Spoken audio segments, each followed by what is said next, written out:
بسم اللہ الرحمن الرحیم۔ زندگی اپنے آپ کو تلاش کرنے کے بارے میں نہیں، یہ اپنے آپ کو بنانے کے بارے میں ہے۔ کبھی بھی اپنی کامیابی کو پوسٹ نہ کرے۔ احمقانہ چیزیں اور لطیفے پوسٹ کرے تو وہ سوچیں گے کہ آپ کا کوئی مستقبل نہیں ہے، کیونکہ لوگ ترقی سے نفرت کرتے ہیں۔ کبھی کسی کے جذبات کو مذاق نہ سمجھے۔ آپ کو کبھی پتہ نہیں کہ یہ اسے کتنا برا لگتا ہے۔ اپنے الفاظ سے محتاط رہے۔ مذاق اور توہین میں فرق جانے۔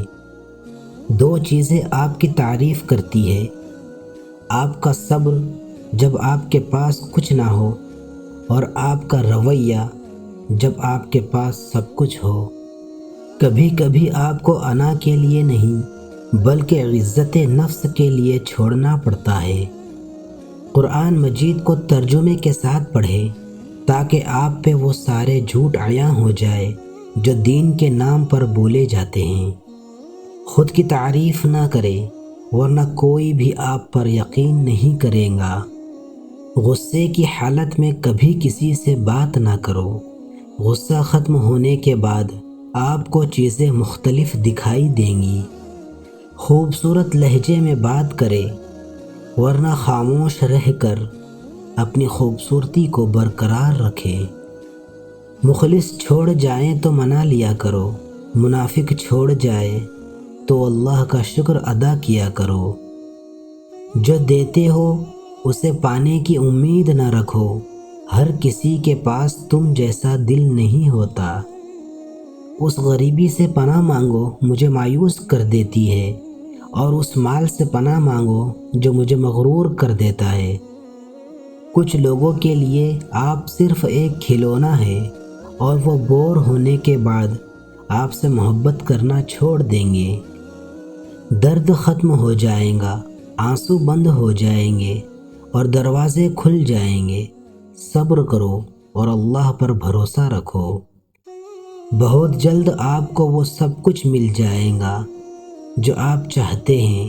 آپ کی خواب کی زندگی آپ کی حقیقت ہوں گی، یہ راستے میں ہے۔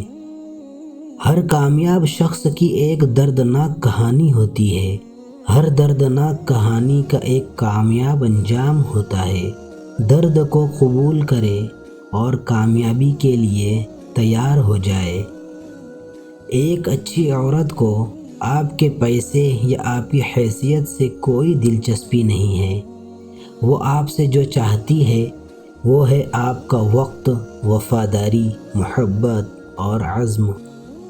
میں نے لوگوں کو محبت پر لکھتے دیکھا، محبت پر بحث کرتے دیکھا ہے، مگر محبت نبھاتے نہیں دیکھا۔ کوئی بھی رشتہ ٹوٹنے کا آخری مرحلہ اکتاہٹ ہے۔ جب اکتاہٹ رشتے کے درمیان پنجے گاڑ لے تب تعلق پر فاتحہ پڑھ لے۔ اپنے الفاظ سے محتاط رہیں۔ مذاق اور توہین میں فرق جانیں۔ ان لوگوں کی جانچ کرنا بند کرو جو آپ کی جانچ نہیں کر رہے ہیں۔ لوہے کو کوئی چیز تباہ نہیں کر سکتی، صرف اس کا اپنا زنگ ہی تباہ کر سکتا ہے۔ اسی طرح آپ کو کوئی چیز تباہ نہیں کر سکتی، صرف آپ کی اپنی ذہنیت ہی تباہ کر سکتی ہے۔ انہیں چھوڑ دو، ایک دن انہیں احساس ہوگا کہ انہوں نے بیکار پتھروں سے کھیلتے ہوئے ایک ہیرا کھو دیا ہے۔ کبھی ہمت مت ہارو، ناکامی کے بغیر کامیابی نہیں ہے۔ غور کریں، اگر وہ شخص چھوڑ جانے کے بعد بالکل غائب ہے، آپ کو کہیں پر بھی نظر نہیں آتا، اس کا مطلب ہے کہ وہ آپ کو بھول گیا ہے۔